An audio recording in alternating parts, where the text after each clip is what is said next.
எல்லாருக்கும் வணக்கம். என்னுடைய ராதா ராமராவ் சேனலுக்கு உங்கள் எல்லாரையும் வெல்கம் பண்ணுறேன். இந்த வீடியோவில் விதவிதமான வெங்காய சட்னி, இட்லி தோசைக்கு நம்ம எத்தனையோ சைட் டிஷ் பண்ணுவோம்.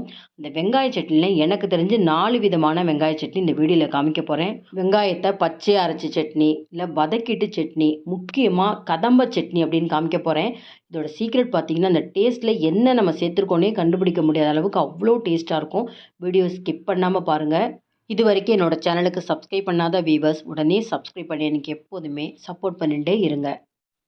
முதல்ல பார்க்குற வெங்காய சட்னி பார்த்திங்கன்னா, நார்மலாக எல்லாருமே செய்யக்கூடியதான். நல்ல ஒரு கைப்பிடி அளவுக்கு சின்ன வெங்காயமோ பெரிய வெங்காயமோ எடுத்திருக்கேன். 3 தக்காளி எடுத்திருக்கேன். கலருக்கு 2 காஷ்மீரி சில்லி, காரத்துக்கு ஒரு 3 சாத்தூர் மிளகாய் எடுத்துட்டுருக்கேன். கலர் நல்லா ரெட்டிஷாக இருக்கும், ஆனால் காரம் இருக்காது. இப்போ எல்லாத்தையும் ஒன்றா சேர்த்துடலாம். புளி சேர்க்க போகிறதில்ல, தக்காளியை நறுக்கி போட்டுக்கலாம். புளி சேர்க்கறத விட தக்காளி நிறைய சேர்த்துட்டா உங்களுக்கு பல்ப்பு நிறையா, சட்னி நிறையா கிடைக்கும். கல்லுப்பு 1 டீஸ்பூன் போட்டிருக்கேன். கொஞ்சம் கூட தண்ணி விடாமல் நைஸாக அரைச்சின்னு வந்தாச்சு. நல்லா ஒரு 1½ டேபிள் ஸ்பூன் நல்லெண்ணெய் எடுத்துக்கலாம். நல்லெண்ணெயில் நீங்கள் தாளிதம் கொடுத்தா தான் நல்லாயிருக்கும். 1 டீஸ்பூன் கடுகு பொரிஞ்ச உடனேயே கருவேப்பிலை சேர்த்துக்கலாம். இந்த டைமில் உங்களுக்கு விருப்பப்பட்டால் நீங்கள் பெருங்காயத்தூள் சேர்க்கலாம். நான் பெருங்காயத்தூள் சேர்க்க மாட்டேன். இப்போ நைஸாக அரைச்சி வந்த அந்த வெங்காய சட்னியை சேர்த்துடலாம். சேர்த்துட்டு ஜாரில் கொஞ்சமாக தண்ணி சேர்த்து நம்ம நல்லா மிக்ஸ் பண்ணி கொஞ்சம் மூடி வச்சு கூட கொதிக்க விடுங்க. இல்லைன்னா உங்களுக்கு வெளியெல்லாம் தெறிக்கும். சிம் ஃப்ளேமில் வச்சுக்கோங்க. பார்க்குறதுக்கு எவ்வளோ ரெட்டிஷாக இருக்குது பார்த்தீங்களா? ஆனால் காரம் ரொம்ப கம்மியாக தான் இருக்கும். இந்த சட்னி பொறுத்த வரைக்கும் நம்ம எத்தனை நாள் யூஸ் பண்ணுறோங்கிறத பொறுத்து கொதிக்க விடணும். இப்போ நான் ஒரே நாள்லேயே இதை யூஸ் பண்ணி முடிச்சுடுவேன். அதனால் ஒரு ரா ஸ்மெல் போகிற வரைக்கும் ஒரு 7 நிமிஷம் கொதிக்க வச்சுருக்கேன். இன்னும் நீங்கள் திக்காக கொதிக்க வச்சிங்கன்னா தாராளமாக 4 நாள் வரைக்கும் ஃப்ரிட்ஜில் வச்சு சாப்பிட்லாம். அடுத்து பார்க்க போகிற சட்னி பார்த்திங்கன்னா, வெங்காயம் தக்காளி பருப்போடு சேர்த்து வதக்கிட்டு அரைக்க போகிறோம். இதுக்கு 1½ டேபிள் ஸ்பூன் குக்கிங் ஆயில் எடுத்துட்டு பிசி பெருங்காயம் ஒரு சின்ன கட்டி எடுத்துக்கிறேன். நல்ல பெரிய ஸ்பூனால் 1 ஸ்பூன், அது தோல் உளுந்தாவோ இல்லைனா தோல் எடுத்துகிட்டு இருக்கிற உளுத்தம்பருப்பாவோ எடுத்துக்கலாம். காரத்துக்கு ஒரு 3 சாத்தூர் மிளகாய், கலருக்காக 3 காஷ்மீரி சில்லி எல்லாம் சேர்த்து அந்த உளுத்தம்பருப்பு ஓரளவு பொன்னிறமாக வர வரைக்கும் நம்ம சிம் ஃப்ளேமில் வச்சு வறுத்துக்கணும். வறுக்கிறப்பே அவ்வளோ நல்ல வாசனையாக இருக்கும். இந்த மாதிரி பருப்பு சேர்த்து நம்ம அரைக்கிறப்ப நிறைய உங்களுக்கு சட்னி காணும். அடுத்து பார்த்திங்கன்னா, கருவேப்பிலை நல்லா ஒரு ஆர்க்கு. இந்த மாதிரி சட்னி எந்த சட்னி நீங்கள் அரைச்சாலும் கருவேப்பிலை சேர்த்துட்டிங்கன்னா முடி வளர்ச்சிக்கு நல்லது. நிறைய உங்களுக்கு நார்ச்சத்து இருக்குது. பெரிய வெங்காயம் சின்ன வெங்காயம் 2 கலந்து நல்லா ஒரு கைப்பிடிக்கு அதிகமாக நான் எடுத்துட்டுருக்கேன். நிதானமாக அந்த வெங்காயம் நல்லா வதங்கணும். புளி முடிஞ்ச வரைக்கும் தவிர்த்துக்கோங்க. தக்காளியே நம்ம சேர்த்துக்கணும். இதுவும் சொல்கிறேன், தக்காளி சேர்க்கறதுனால உடம்புக்கும் நல்லது. புளி உடம்புல சூடு அதிகரிக்கும். நல்லா காணும் தக்காளி சேர்த்துட்டிங்கன்னா. இதே நீங்கள் புளி சேர்த்திங்கன்னா சட்னி ரொம்ப அதிகமாக காணாது. நல்ல வெங்காயம் நிறம் மாறி வதங்கியிருக்கு. இந்த ஸ்டேஜில் நல்லா மெல்லிஸாக நான் தக்காளியை நறுக்கி போடுறேன். அப்போ தான் உங்களுக்கு சீக்கிரம் வதங்கும். இந்த மாதிரி பெரட்டி விட்டுட்டு உப்பையும் நம்ம சேர்த்துட்டோம்னா தக்காளி நல்லா அந்த தோல்லாம் சாஃப்ட் ஆகிடும். பாருங்கள், எல்லாமே சிம் ஃப்ளேமில் வச்சு நிதானமாக செய்யுங்க. இல்லைனா வாணலி முழுக்க உங்களுக்கு அடி பிடிச்ச மாதிரி ஆகிடும். அந்த தக்காளி தோல்லாம் பிரிஞ்சு வந்திருக்கு பார்த்தீங்களா? இந்த அளவுக்கு நம்ம வதக்கிக்கணும். இதுவுமே தாராளமாக 3 நாள் வரைக்கும் நம்ம ஃப்ரிட்ஜில் வச்சு சாப்பிட்லாம். அந்த முக்கியமாக ட்ராவலுக்கு நீங்கள் தாராளமாக 1 நாள் வரைக்கும் கொண்டு போகலாம். சூடு ஆறுனதுக்கப்புறம் நான் அரைச்சின்னு வந்தாச்சு. தண்ணி சேர்க்காமல் அரைக்கணும். இதுக்கு ஒரு தாளிதம் கொடுக்கணும். நல்லெண்ணெயில் 1 டீஸ்பூன் கடுகு தாளிச்சிட்டு இந்த பவுலில் மாற்றிக்கலாம். கொஞ்சம் கூட தண்ணி சேர்க்காமல் நான் அரைச்சிருக்கேன் பாருங்கள். இது திக்காக தான் இருக்கும், ஆனால் ரொம்ப டேஸ்ட்டாக இருக்கும். இட்லி தோசைக்கு ரொம்ப அருமையாக இருக்கும். அடுத்தது பார்த்திங்கன்னா, ரா சட்னி. அதாவது இதை ஆக்சுவலாக நான் அம்மிக்கல்ல தான் அரைப்பேன். முழுக்க நமக்கு சின்ன வெங்காயம் தான் நல்லாயிருக்கும். ஒரு கைப்பிடி அளவுக்கு சின்ன வெங்காயம், 4 பூண்டு, 2 தக்காளி. இதில் பார்த்தீங்கன்னா, மிளகாயை வெந்நீரில் ஊற வச்சுருக்கணும். முழுக்க நான் காஷ்மீரி சில்லி எடுத்துட்டுருக்கேன். கலர் ரொம்ப நல்லா டார்க்காக இருக்கும், ஆனால் காரம் இருக்காது. இப்போ அம்மிக்கல்ல நான் அரைக்காமல் உங்களுக்கு மிக்சியிலே அரைச்சி காமிக்கிறேன். இந்த மாதிரி மிளகாயை ஊற வச்சு நம்ம இந்த மாதிரி அரைக்கிறப்ப நல்ல கலர் வரும். எல்லாத்தையும் சேர்த்துக்கலாம். இதுலேயும் நான் புளி சேர்க்கலை. அந்த ஊற வச்சுருந்தப்ப அந்த மிளகாயில் அந்த தண்ணியை மட்டும் சேர்த்துக்கிறேன். இங்கே பாருங்கள், இந்த மாதிரி அரைச்சிக்கலாம். இந்த மாதிரி அரைச்சின்னு வந்தப்பறம் ஒரு தாளிதமும் சேர்த்துக்கலாம். முக்கியமாக இது மசால் தோசைக்கு கர்நாடகாலலாம் இதுதான் மேலே அப்ளை பண்ணுவாங்க. ஆனால் இந்த வெங்காய சட்னியை பொறுத்த வரைக்கும் நீங்கள் ஸ்டோரேஜ் பண்ணிக்கக்கூடாது.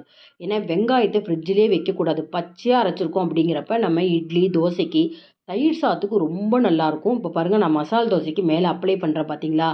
இந்த மாதிரி சட்னி அரைச்சிட்டு நீங்கள் சாதாரணமாக நீங்கள் தோசை, இட்லிக்கும் இந்த மாதிரி மசால் தோசை செய்கிறதுக்கு, தயிர் சாதத்துக்கு நீங்கள் ட்ரை பண்ணி பாருங்கள். பூண்டு, வெங்காயத்தை நம்ம பச்சையாக சாப்பிட்ணும், உடம்புக்கு ரொம்ப கொலஸ்ட்ரால் இருக்கவங்களுக்கு நல்லதுன்னு பார்த்தா இந்த சட்னி ரொம்ப பெஸ்ட்டு.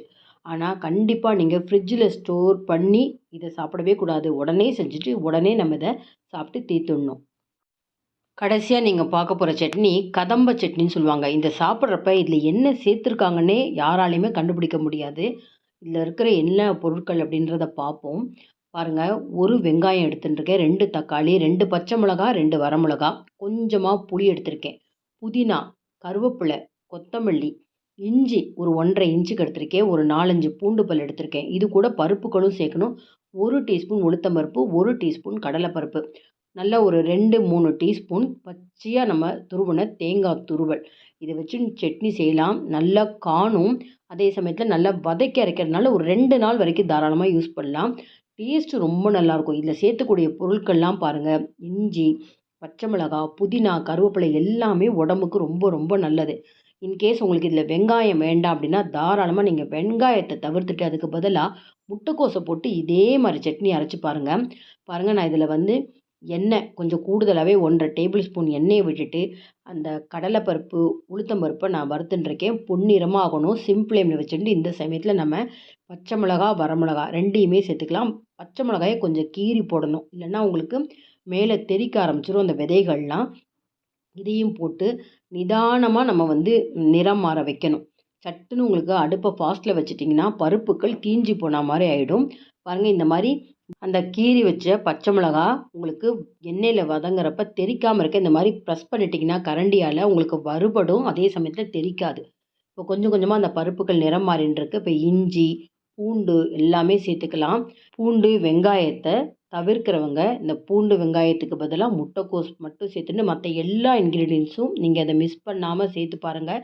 அதுவும் ரொம்ப நல்லாயிருக்கும். இப்போ வந்து எல்லாமே சேர்த்தாச்சு. வெங்காயம், இஞ்சி, பூண்டு நல்லா டிரான்ஸ்பரண்ட் கலர் வந்திருக்கு பார்த்துக்கோங்க. இந்த சமயத்தில் நம்ம நறுக்கி வச்ச இந்த 2 தக்காளியும் சேர்த்துட்டு கையோடு நம்ம ஒரு சின்ன அரைநெல்லிக்காய் அளவு புளி எடுத்திருக்கேன், அதையும் சேர்த்துட்டா நம்ம வதங்குறப்ப அந்த புளியும் நல்லா உங்களுக்கு சாஃப்டாகிடும். நம்ம தண்ணி விடாமல் அரைக்க போகிறோம். அப்போ மிக்சியில் அங்கங்கே அந்த புளி வந்து இருக்காது. அதனால் இதை சேர்த்து வதக்கிக்கணும். ஒரு ஆறுக்கு கருவேப்பிலை, எந்த சட்னி அரைச்சாலும் கருவேப்பிலை இந்த மாதிரி அரைக்கிறதுக்கு சேர்த்துக்கோங்க. அப்போ தான் எடுத்து வைக்காமல் சாப்பிடுவாங்க. முடி வளர்ச்சிக்கு நல்லது. இப்போ அடுப்பை நிறுத்திட்டு எடுத்து வச்ச அந்த 3 டீஸ்பூன் தேங்காய் கடைசியாக தான் இதை சேர்க்கணும். அடுத்தது ஒரு 5, 6 கொத்து இருக்கிற மாதிரி உங்களுக்கு கருவேப்பிலை, ஒரு 1/4 கைப்பிடி அளவுக்கு புதினா இதெல்லாம் சேர்த்து சூடு வாணலிலே இருக்கும். அந்த சூட்டில் இதை வதங்கினா போதும். நல்லா வதக்கிட்டு சூடு ஆறுனதுக்கப்புறம் ஒரு மிக்ஸி ஜாரில் போட்டுண்டு ரொம்ப கொஞ்சமாக அந்த வாணலியே கொஞ்சம் தண்ணி விட்டு கூட நம்ம அதில் சேர்த்துக்கலாம். இதுக்கு தேவையான அளவுக்கு உப்பு சேர்த்துக்கலாம். நைஸாக அரைச்சின்னு வந்துடணும். கல் உப்பு சேர்த்துருக்கேன் பாருங்கள். கொஞ்சமாக தண்ணி சேர்த்துருக்கேன். அதிக அளவு தண்ணி சேர்க்கக்கூடாது. இதுக்கு ஒரு கடுகு, உளுத்தம்பருப்பு, ஆயில் போட்டு தாளிச்சுடலாம். ரொம்ப அருமையாக இருக்கும். எல்லா விதமான சட்னியும் ட்ரை பண்ணி பாருங்கள். உங்களுக்கு ரொம்பவே இந்த வீடியோ யூஸ்ஃபுல்லாக இருந்ததுன்னு நினச்சிங்கன்னா லைக்ஸ் கொடுங்க. கமெண்ட் பாக்ஸில் உங்கள் கமெண்ட்ஸ் போடுங்க. ஃப்ரெண்ட்ஸ் அண்ட் ரிலேட்டிவ்ஸ்க்கு வீடியோவை ஷேர் பண்ணுங்கள். இது வரைக்கும் என்னோட சேனலுக்கு சப்ஸ்கிரைப் பண்ணாத வியூவர்ஸ் உடனே சப்ஸ்கிரைப் பண்ணி எனக்கு எப்போதுமே சப்போர்ட் பண்ணிகிட்டே இருங்க. இன்னொரு இன்ட்ரெஸ்டிங்கான ரெசிபீஸில் நம்ம பார்ப்போம். Thank you viewers.